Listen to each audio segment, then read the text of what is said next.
Sebelumnya, kasus dugaan pembunuhan berencana yang dilaporkan pihak keluarga Brigadir J telah ditingkatkan jadi penyidikan. Dalam mengusut kasus ini, Polri mengakui tim khusus bekerja sangat cepat agar misteri dapat segera terungkap.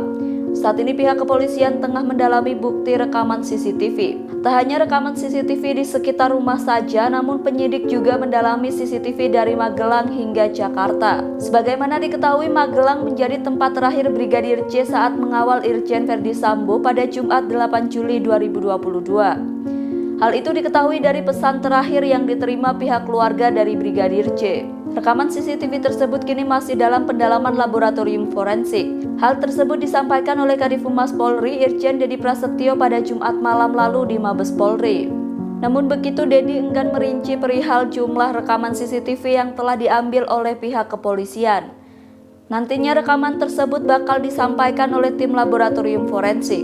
Lebih lanjut, Dedi menambahkan bahwa nantinya rekaman CCTV tersebut juga bakal dibuka dalam persidangan. Adapun rekaman tersebut juga bakal diuji oleh pengadilan.